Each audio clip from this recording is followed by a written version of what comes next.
আজকে আমি ক্লাস 11 ফিজিক্সের যে প্রথম যে চ্যাপ্টারটা আছে আমাদের, অর্থাৎ ভৌত রাশির পরিমাপ ও মাত্রা, এই চ্যাপ্টারটি শুরু করছি। তো দেখো, প্রথমেই বলি, এই চ্যাপ্টারটি পড়ানোর জন্য আমাদেরকে বিভিন্ন ভৌত রাশির যে মাত্রাগুলো আছে সেইগুলো তোমাদেরকে জানতে হবে। ঠিক আছে, তো ক্লাস 9-এ তোমরা মাত্রা কাকে বলে সেটা অলরেডি পড়ে এসেছো, এবং মাত্রা কীভাবে বের করতে হয় সেটাও তোমরা পড়েছো। তো এরকম এই যে ছকটা আছে, বা তোমরা তোমাদের বইয়েও দেখতে পাবে যে বিভিন্ন ভৌত রাশির মাত্রা আমাদেরকে মেনলি ফর্মুলা জানলে তবেই আমরা বের করতে পারবো। তো এই বিভিন্ন ভৌত রাশির মাত্রাগুলো তোমাদেরকে কিন্তু আগে জানতে হবে, বা কীভাবে বের করতে হয় সেটা শিখতে হবে, বা মনে রাখতে হবে কিছু কিছু। তো এই ছকটা তোমরা অবশ্যই দেখে নিও। ঠিক আছে, প্রথমেই এই ছকটা দেখে নিও। এই যে, কারণ এই বিভিন্ন ভৌত রাশির মাত্রার কত হবে সেটা যদি আমরা না জানি তাহলে এই চ্যাপ্টারটা কিন্তু আমরা পড়তে পারবো না। ওই জন্য আগে এইটা তোমাদেরকে মনে রাখতে হবে, বিভিন্ন ভৌত রাশির মাত্রাগুলো। এবার দেখো, আমরা ধরো একটা ভৌত রাশি নিয়ে নিলাম, আমাদের একটা চেনা ভৌত রাশি, সেটা হচ্ছে বল। বলকে আমরা এফ দিয়ে লিখি। আমরা নিউটনের দ্বিতীয় গতিসূত্র থেকে এই ফর্মুলাটা পেয়েছি, এফ সমান এম ইন্টু এ, যেখানে এমটা হচ্ছে বস্তুর ভর আর এটা হচ্ছে বস্তুর উপর ক্রিয়াশীল ত্বরণ। ঠিক আছে, তো সেইখান থেকে আমরা বলের মাত্রাটা বের করতে পারি। স্মল এম ভর, তার জন্য ক্যাপিটাল এম। আর ত্বরণ আমরা জানি তার মাত্রাটা কত হয় না, এল টি টু দি পাওয়ার -2 হয়। তো এটা বসিয়ে আমরা এফ সমান পেয়ে যাচ্ছি, দেখো M L T to the power -2, M L T to the power -2। M মানে হচ্ছে এম টু দি পাওয়ার 1, এল মানে হচ্ছে এল to the power 1, R T to the পাওয়ার -2টা যেমন আছে সেরকম রইল। তো দেখো, আমরা অনেক সময় দুটো কথা দেখতে পাই, একটা মাত্রা আর একটা মাত্রীয় সংকেত। তো দুটো ব্যাপার প্রায় একই, কিন্তু একটু আমরা দেখে নিই জিনিসটা। দেখো এখানে আমরা যদি বলি যে বলের মাত্রা কত হবে, অ্যাকচুয়ালি মাত্রা মানে এই পাওয়ারগুলোকে বোঝায়। দেখো, বলের মাত্রা হলো ভরে 1, কারণ এখানে ভর ক্যাপিটাল এম এর পাওয়ার হচ্ছে 1। দৈর্ঘ্যেও 1, কারণ এখানে দৈর্ঘ্য ক্যাপিটাল এল এর পাওয়ারও 1। আর সময়ে হচ্ছে -2, কারণ টি এর পাওয়ার হচ্ছে এখানে কত না -2। ঠিক আছে, আর বলের মাত্রীয় সংকেত হচ্ছে এইটা, M L T to the power -2। এটাকে অনেক সময় থার্ড ব্র্যাকেটে লিখে থাকে, কোনো বইতে লিখে থাকে, আবার কোনো বইতে লিখে থাকে না।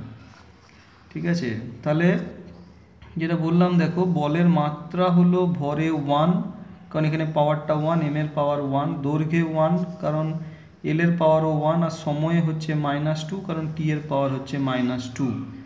আর বলের মাত্রীয় সংকেত হচ্ছে এই M L T to the power -2। এটাকে আমরা থার্ড ব্র্যাকেটে রাখতেও পারি, আবার অনেক সময়তে রাখা হয় না। যাই হোক, সেটা সেরকম কোনো ব্যাপার নয়। এবার দেখো, দুটো জিনিসই কিন্তু একই বলতে গেলে। ঠিক আছে, আমরা যদি এইভাবে মাত্রা লিখি তাহলে দেখো এইভাবে আমাদেরকে ভাষায় প্রকাশ করতে হবে, এবং সেটা কিন্তু অনেকটা লেন্দি হয়ে যাচ্ছে ব্যাপারটা। কিন্তু সেটা যদি আমরা এইভাবে মাত্রীয় সংকেত দিয়ে লিখে দিই, এই জিনিসটা আর এই জিনিসটা কিন্তু একই। ঠিক আছে, বলের মাত্রা ভরে 1 মানেই হচ্ছে এম এর পাওয়ার 1, দৈর্ঘ্যে 1 মানেই হচ্ছে এল এর পাওয়ার 1, আর সময়ে -2 মানেই হচ্ছে টি টু দি পাওয়ার -2। ঠিক আছে, তো এইভাবে মাত্রা যখন লিখছি, এইভাবে আমরা ভাষাতে লিখে লিখে গেলাম, কিন্তু সেটা যেহেতু লেন্দি হয়ে যাচ্ছে, তাই ওইভাবে ভাষায় না লিখে আমরা এইভাবে মাত্রীয় সংকেত দিয়ে প্রকাশ করব। তো দুটো বিষয় কিন্তু বলতে গেলে একই।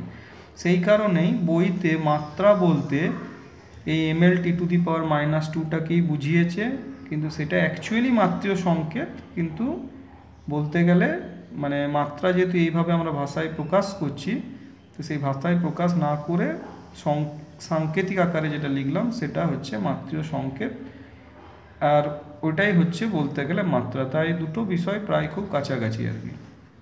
ঠিক আছে, আর যদি বলি আমরা বলের মাত্রিয় সমীকরণ, সেটাকে এইভাবে লেখা হয়, বল তো এফ দিয়ে লেখে, থার্ড ব্র্যাকেটে এফ ইকুয়ালস টু থার্ড ব্র্যাকেটে কি লিখবো, এম.এল টি⁻²।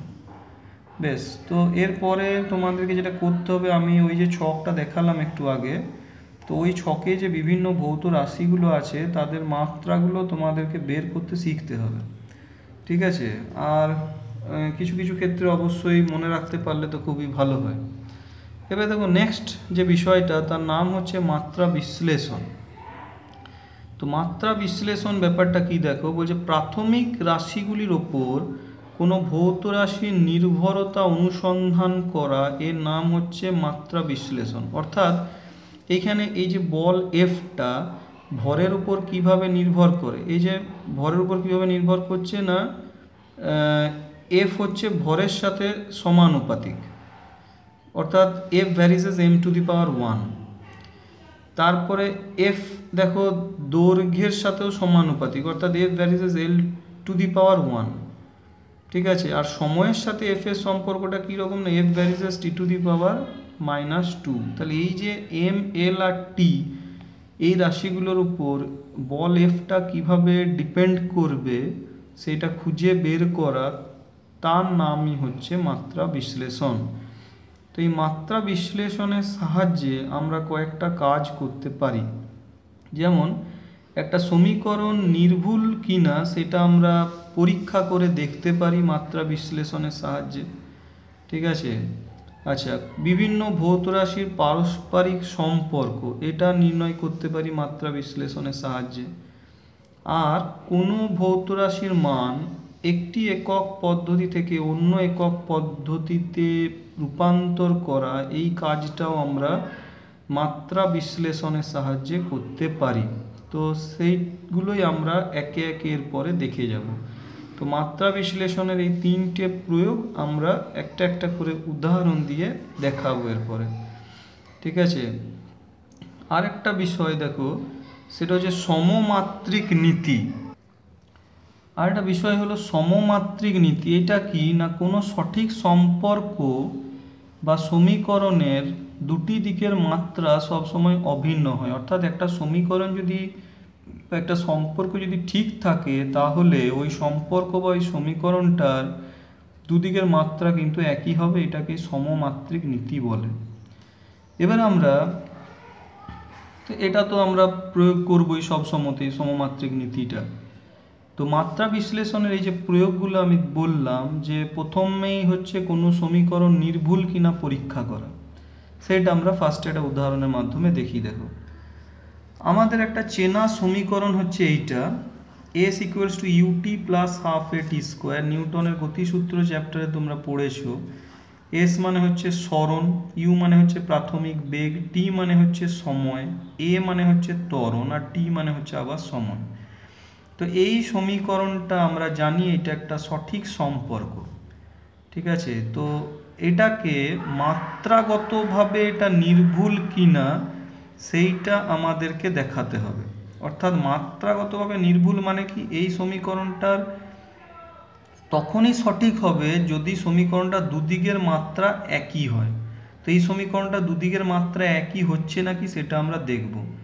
কি বললাম, যে আমাদের একটা চেনা সমীকরণ হচ্ছে s equals to ut plus half a t²। এটা অবশ্যই একটা সঠিক সমীকরণ, কারণ এটা দিয়ে আমরা বিভিন্ন গাণিতিক ক্যালকুলেশন করেছি এবং এটা প্রমাণিত একটা সমীকরণ। তাহলে এটা একটা সঠিক সম্পর্ক।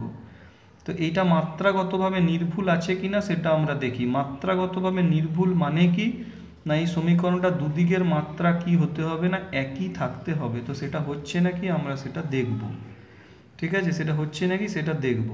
তো এইটা যেহেতু সঠিক সমীকরণ, তাহলে দুদিকের মাত্রা একই হওয়ারই কথা, তাই তো।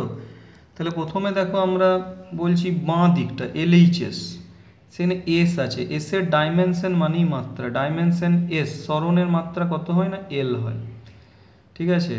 তাহলে বাঁ দিকের মাত্রা হচ্ছে ডাইমেনশন এস, সরণের মাত্রা কত হয় না, এল হয়। এবার ডান দিকে দেখো কি কি আছে, একটা ইউটি আছে আর একটা হাফ a t² আছে, ঠিক আছে। তো ডাইমেনশন ইউটি ফার্স্টে বের করছি।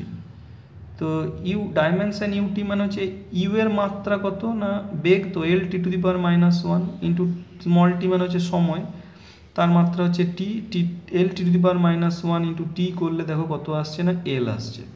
তাহলে ডাইমেনশন ইউটি, ইউ এর মাত্রা হচ্ছে এল টি টু দি পাওয়ার -1, কারণ এটা বেগ আর স্মল টিটা সময়, তাহলে ইন্টু টি করলে কত চলে আসছে দেখো এল আসছে। আর dimension half a t square, এটা যদি আমরা বের করি, হাফ একটা ধ্রুবক রাশি, এর ডাইমেনশন বা মাত্রা হবে 1, ঠিক আছে, হাফ একটা ধ্রুবক রাশি, এর ডাইমেনশন বা মাত্রা হবে 1, এ মানে হচ্ছে ত্বরণ, এর ডাইমেনশন বা মাত্রা হচ্ছে এল টি টু দি পাওয়ার -2, এ মানে হচ্ছে ত্বরণ, এর ডাইমেনশন বা মাত্রা হচ্ছে এল T to the power -2 into দেখো আছে স্মল টি স্কোয়ার, তাহলে সময় স্কোয়ার, তাহলে এর মাত্রা হবে কত না capital T square, T to the power -2 আর টি স্কোয়ার কেটে গেল, তাহলে ডাইমেনশন হাফ এ টি স্কোয়ারে কত আসবে এল আসবে।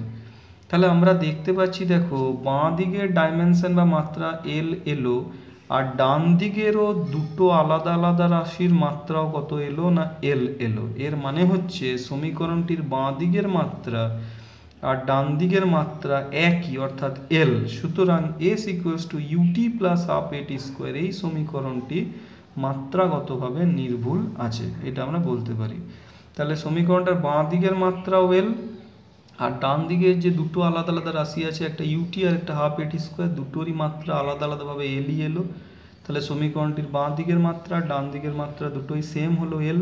যেহেতু সমীকরণটার বাঁ দিকের মাত্রা ডান দিকের মাত্রা সেম হলো, তাই s equals to u t plus half a t square, এই সমীকরণটি মাত্রাগতভাবে নির্ভুল, ঠিক আছে। তো তাহলে একটা সমীকরণ সঠিক না ভুল সেটা আমরা চেক করব কি করে না দুদিকের মাত্রাগুলোকে দেখে নিয়ে। যদি দেখি যে একটা সমীকরণের দুদিকের মাত্রা একই হচ্ছে, যদি দেখি একটা সমীকরণের দুদিকের মাত্রা একই হচ্ছে, তাহলে ওই সমীকরণটা সঠিক হবে। কিন্তু যদি দেখি যে একটা সমীকরণের দুদিকের মাত্রা এক হচ্ছে না, তাহলে আমরা অবশ্যই বলবো যে ওই সমীকরণটি সঠিক নয়। কি বললাম, একটা সমীকরণের দুদিকের মাত্রা যদি এক হয়, তাহলে আমরা অবশ্যই বলবো যে হ্যাঁ এই সমীকরণটি সঠিক, ঠিক আছে। কিন্তু যদি দুদিকের মাত্রা এক না হয়, তাহলে বলবো যে ওই সমীকরণটি সঠিক হবে না। কিন্তু এই যে একটা কথা বললাম আমি, যে একটা সমীকরণের দুদিকের মাত্রা এক হলেই সমীকরণটা সঠিক, কিন্তু এটার একটা লিমিটেশন আছে, ওটা একটা অসম্পূর্ণতা আছে। দেখো যেমন এই অঙ্কটার ক্ষেত্রেই দেখো, যদি এখানে হাফটা না থাকে, যদি হাফটা না থাকতো, তাহলে এস ইকুয়ালস টু কত হতো না UT plus a t square. তুমি দেখো সেক্ষেত্রেও এই সমীকরণটার বাঁ দিকের মাত্রা এলই হতো আর ডান দিকের মাত্রাও কিন্তু এলই হতো, কিন্তু বাস্তবে s equals to u t plus a t square, এই সমীকরণটা কিন্তু সঠিক নয়।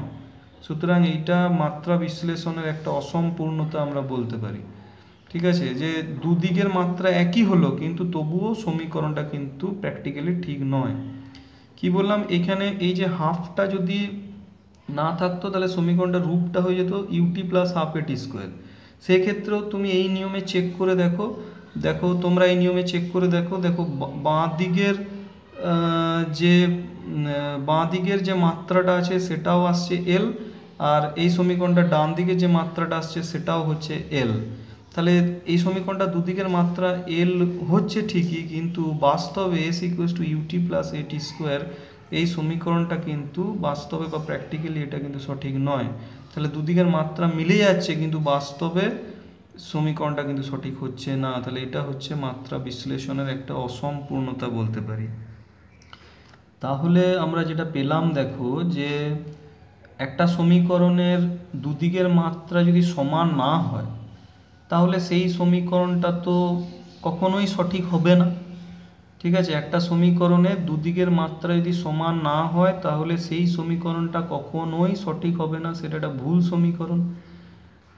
আর দুদিকের মাত্রা যদি সমান হয়ও, সেক্ষেত্রেও আমরা সমীকরণটা যে 100% ঠিক এই কথাটা না বলতে পারলেও সমীকরণটা সঠিক হতেও পারে, এই কথাটা কিন্তু আমরা বলতে পারি, ঠিক আছে। তাহলে কি বললাম, একটা সমীকরণের দুদিকের মাত্রা যদি সমান না হয়, তাহলে ওই সমীকরণটা তো ভুল, এই কথাটা তো অবশ্যই বলতে পারি মাত্রা বিশ্লেষণের মাধ্যমে।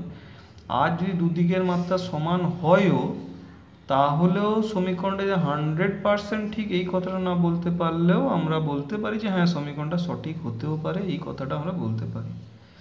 ঠিক আছে, এরপরে 2 নাম্বার যে প্রয়োগটা ছিল সেটা হচ্ছে দেখো বিভিন্ন ভৌত রাশির পারস্পরিক সম্পর্ক নির্ণয়। বিভিন্ন ভৌত রাশির পারস্পরিক সম্পর্ক নির্ণয়, এটাও আমরা একটা উদাহরণ দিয়ে দেখাই। দেখো তোমরা এটা প্র্যাকটিক্যালে করবে যদি এবছর প্র্যাকটিক্যাল করার সুযোগ পাও আর কি, বা অন্য বছর আমরা করিয়ে থাকি এই প্র্যাকটিক্যালটা।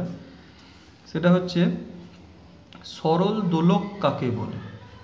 সরল দোলক হচ্ছে একটা ধাতব গোলককে এইভাবে যদি আমরা সুতো দিয়ে বেঁধে দিই, নিয়ে এটাকে এদিকে ঠিলে দিলাম, তাহলে ঠিলে দিলে এটা এদিক থেকে এদিক আবার এদিক থেকে এদিক এইভাবে যাতায়াত করতেই থাকবে। ঠিক আছে, তারপর আস্তে আস্তে ওর যে এই যে কৌণিক সরণটা সেটা ধীরে ধীরে কমতে কমতে আবার আস্তে আস্তে স্থির হয়ে যায়। কারণটা কি না, বায়ুর বাধা দেয়। কিন্তু এই প্র্যাকটিক্যালটাই যদি আমরা কোনো শূন্য স্থানে করি তাহলে কিন্তু চিরকাল একই বিস্তার নিয়ে দুলতে থাকবে। ঠিক আছে, তাহলে এই যে সরল দোলক মানে হচ্ছে একটা ধাতব গোলক, তাকে একটা সুতো দিয়ে ঝুলিয়ে দিলাম, এইভাবে একটুখানি টেনে, এই অ্যাঙ্গেলটা 4 ডিগ্রির মধ্যে রাখতে হয়। ঠিক আছে, এইভাবে টেনে আমরা ছেড়ে দিলাম, তাহলে এ দিক থেকে এ থেকে বি আবার বি থেকে এ থেকে বি আবার বি থেকে এ এইভাবে দুলতে থাকবে। তো দেখো এটা তোমরা জানো দোলন কাল কাকে বলে। এই যে এ থেকে বি তে গেল আবার বি থেকে এ তে এলো, এ থেকে বি তে গেল আবার বি থেকে এ তে এলো, এটাকে একটা পূর্ণ দোলন বলে। এবং এই যে এ থেকে বি তে যাওয়া আবার বি থেকে এ তে ফিরে আসা, এই যে মোট সময়টা, এটাকেই দোলন কাল ক্যাপিটাল টি বলা হয়। কি বললাম তাহলে, এ থেকে বি তে গেল আবার বি থেকে এ তে ফিরে এলো, এটাকে একটা পূর্ণ দোলন বলে। এবং এর জন্য যে মোট সময় তাকে দোলন কাল ক্যাপিটাল টি বলা হয়। তো এইখানটা থেকেই আমরা একটা কোশ্চেন করেই অ্যান্সারটা দেখি যে কীরকম হবে। ধরো কোশ্চেনে এইভাবে বলে দেওয়া থাকবে যে একটি সরল দোলকের দোলনকাল এই ক্যাপিটাল টিটা নির্ভর করে 3টি বিষয়ের ওপর। ঠিক আছে, একটা হচ্ছে এই পিণ্ডের ভর, পিণ্ডের ভর মানে দোলকের ভর স্মল এম এর ওপর। ঠিক আছে, দোলকটির কার্যকর দৈর্ঘ্য স্মল এল, কার্যকর দৈর্ঘ্য মানে হচ্ছে সুতোর দৈর্ঘ্য প্লাস গোলকের ব্যাসার্ধ। ঠিক আছে, গোলকের ব্যাসার্ধটা আমরা স্লাইড ক্যালিপার্স যন্ত্রের সাহায্যে বের করতে পারি, আর সুতোর দৈর্ঘ্যটা স্কেল দিয়ে বের করা যায়। ঠিক আছে, তাহলে এই যে সরল দোলকটা দেখানো হয়েছে, এর দোলনকাল ক্যাপিটাল টিটা 3টে বিষয়ের উপর নির্ভর করে। একটা হচ্ছে এই দোলকটির ভর স্মল এম এর উপর, 2 নাম্বার হচ্ছে দোলকের কার্যকর দৈর্ঘ্য স্মল এল এর উপর। স্মল এল মানে কি বললাম, সুতোর দৈর্ঘ্য যেটা স্কেল দিয়ে মাপতে পারবো, আর গোলকের ব্যাসার্ধ এটাকে স্লাইড ক্যালিপার্স যন্ত্র ইউজ করে আমরা বের করতে পারবো। তো সেই সুতোর দৈর্ঘ্য প্লাস গোলকের ব্যাসার্ধ টোটালটাকে দোলকের কার্যকর দৈর্ঘ্য বলা হয়। এবং যেখানে প্র্যাকটিক্যাল করছি সেই স্থানে অভিকর্ষজ ত্বরণ জি এর উপর নির্ভর করে।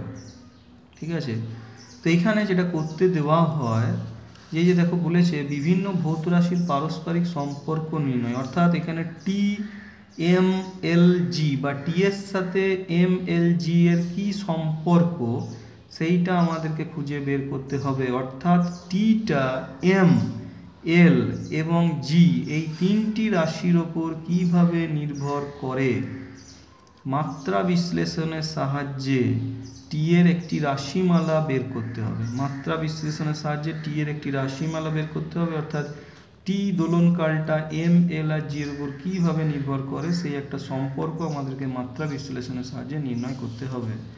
ঠিক আছে, তো আমরা দেখো ধরে নিচ্ছি যে T varies M to the power X, আমাদেরকে এক্স এর মানটা বের করতে হবে।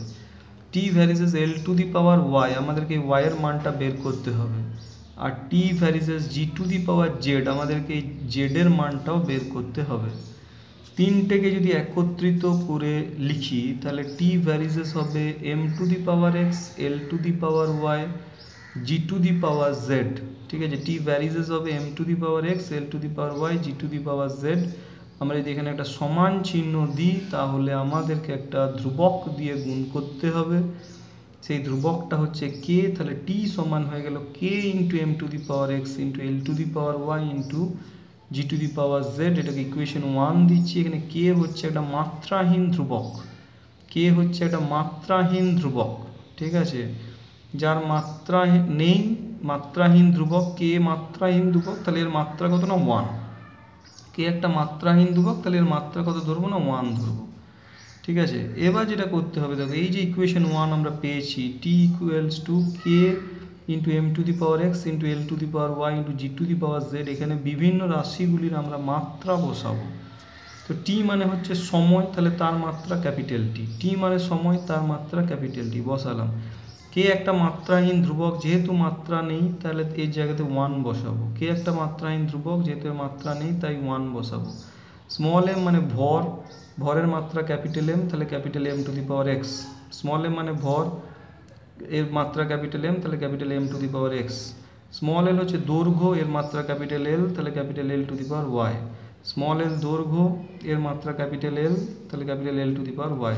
আর জি হচ্ছে ত্বরণ, অভিকর্ষীয় ত্বরণ, এর মাত্রা কত L T to the power -2 whole to the পাওয়ার কী হবে না জেড হবে। জি এর মাত্রা হচ্ছে ত্বরণ, যেহেতু L T to the power -2 whole to the power তাহলে জেড, ঠিক আছে। তাহলে এই দিকটাকে আমরা দেখো এইভাবে লিখছি, এখানে এম এল নেই মানে হচ্ছে এম টু দি পাওয়ার 0, আবার এল টু দি পাওয়ার কত 0, আর টি শুধু আছে মানে টি টু দি পাওয়ার 1। ডান দিকে M to the power x, L এর পাওয়ার দেখো এখানে ওয়াই আর এখানে জেড আছে, তাহলে L to the power Y plus Z, আর টি এর পাওয়ার দেখো কত হচ্ছে না -2z। এবারে সমীকরণটি দুদিকের বিভিন্ন মাত্রা তুলনা করে পায়, সমীকরণটি দুদিকের বিভিন্ন মাত্রা তুলনা করে পায়। এই দেখো ডান দিকে এম এর পাওয়ার এক্স আর বাঁ দিকে এম এর পাওয়ার 0, ডান দিকে এম এর পাওয়ার এক্স আর বাঁ দিকে এম এর পাওয়ার 0, তাহলে এক্স সমান 0 লিখতে পারি। ডান দিকে এল এর পাওয়ার হচ্ছে ওয়াই প্লাস জেড, বাঁ দিকে এল এর পাওয়ার 0, ডান দিকে এল এর পাওয়ার ওয়াই প্লাস জেড, ডান দিকে এল এর পাওয়ার 0, তাহলে y plus z equals to 0 হয়ে গেল। ডান দিকে টি এর পাওয়ার -2z, বাঁ দিকে টি এর পাওয়ার 1, ডান দিকে টি এর পাওয়ার -2z, বাঁ দিকে টি এর পাওয়ার 1, তাহলে -2z সমান 1, তাহলে এখান থেকে z সমান চলে আসছে দেখো -1/2, আর এই যে মাঝখানে যেটা আমরা পেয়েছি y plus z equals to 0, তাহলে এখান থেকে y সমান হচ্ছে -z। 3 নাম্বার এখান থেকে পেলাম দেখো জেডটা যেহেতু -1/2, তাহলে z যেহেতু -1/2, তাহলে -1/2 করলে yটা কত চলে আসছে 1/2। তাহলে এইখান থেকে আমরা এক্স ওয়াই জেডের ভ্যালুগুলো পেয়ে গেলাম। এক্সটা দেখো কত হচ্ছে 0, ওয়াইটা কত হচ্ছে 1/2, আর জেডটা কত হচ্ছে -1/2। এইবার ইকুয়েশন 1-এ গিয়ে আমরা এক্স ওয়াই জেডের ভ্যালুগুলোকে বোস করিয়ে দেবো। কি বললাম, ইকুয়েশন 1-এ গিয়ে আমরা এক্স ওয়াই জেডের ভ্যালুগুলোকে বোস করিয়ে দেবো। তাহলে 1 থেকে আমরা টি সমান কত পাচ্ছি দেখো, K into M to the power X into L to the power Y into G to the power Z. এখানে এক্সের জায়গাতে 0 বোস করিয়ে দিলাম, তাহলে এম টু দি পাওয়ার 0 হলো। ওয়াইয়ের জায়গাতে হাফ বসালাম, তাহলে L to the power half হলো। জেডের জায়গাতে -1/2 বসালাম, তাহলে জি টু দি পাওয়ার -1/2 হলো। তাহলে কেটা রইল, এম টু দি পাওয়ার 0 মানে হচ্ছে 1, এল টু দি পাওয়ার হাফ মানে √l, জি টু দি পাওয়ার -1/2 মানে 1/√g। তাহলে এইগুলোকে যদি আমরা সাজিয়ে নিই তাহলে দেখো টি সমান চলে আসছে কে ইন্টু √l/g, টি সমান চলে আসছে কে ইন্টু √l/g। তাহলে আমাদের যে প্রশ্নটা ছিল যে মাত্রা বিশ্লেষণের সাহায্যে টি এর একটি রাশিমালা নির্ণয় করো, সেই রাশিমালাটা চলে এলো দেখো T equals to K into √l/g। তাহলে মাত্রা বিশ্লেষণের সাহায্যে টি এর একটি রাশিমালা চলে এলো কত না T equals to K into √l/g। দেখো বিভিন্ন পরীক্ষা থেকে পাওয়া যায় যে কে সমান হয় 2π, কে সমান হয় 2π, ঠিক আছে। কি বললাম, বিভিন্ন পরীক্ষা থেকে পাওয়া যায় কে এর মানটা হচ্ছে কত না 2π। তাহলে টি এর অ্যাকচুয়াল রাশিমালাটা হয় টি ইকুয়ালস টু 2π √l/g, ঠিক আছে। তো দেখো শুধুমাত্র এই কে এর মানটা বাদ দিয়ে বাকি টি এর রাশিমালাটা কীরকম হতে পারে সেটা কোনো প্র্যাকটিক্যাল না করে শুধুমাত্র বিভিন্ন রাশিগুলোর মাত্রা জেনে আমরা টি এর একটা ফর্মুলা সম্বন্ধে কিন্তু আইডিয়া করে নিতে পারছি। শুধু এই ধ্রুবকের মানটা মাত্রা বিশ্লেষণের সাহায্যে পাওয়া যাচ্ছে না। সুতরাং পুরো ফর্মুলাটা না বের করতে পারলেও ফর্মুলার একটা রূপ আমরা বের করতে পারছি, এবং এখানেই হচ্ছে মাত্রা বিশ্লেষণের সাফল্য, ঠিক আছে। তাহলে এখানে টি সমান আসছে কে ইন্টু √l/g, আর এমনি প্র্যাকটিক্যালি করে আমরা টি সমান পাবো 2π√L/g। তাহলে শুধুমাত্র এই কে সমান 2π, এই কে এর মানটা বাদ দিয়ে বাকি সমীকরণটার রূপ কীরকম হবে সেটা শুধুমাত্র বিভিন্ন রাশিগুলোর মাত্রা জেনেই আমরা থিওরিটিক্যালি বের করে দিতে পারছি। শুধুমাত্র ধ্রুবকের মানটা বের করতে পারছি না, ঠিক আছে, কিন্তু বাকি সমীকরণটার রূপ কীরকম হবে সেটা সম্বন্ধে আমরা একটা আইডিয়া পেয়ে যাচ্ছি। এইখানেই হচ্ছে মাত্রা বিশ্লেষণের সাফল্য, ঠিক আছে। আর বাকি এই যে 2π এর মানটা বের করতে পারলাম না, এটা বলতে পারো মাত্রা বিশ্লেষণের অসম্পূর্ণতা আর কি, ঠিক আছে। ঠিক আছে, এই টপিকটা আমাদের এই অবধি রইল। পরের ভিডিওতে আমরা মাত্রা বিশ্লেষণের যে 3 নাম্বার প্রয়োগটা আছে সেটা নিয়ে আলোচনা করব, ঠিক আছে। এই টপিক এই অবধি রইল।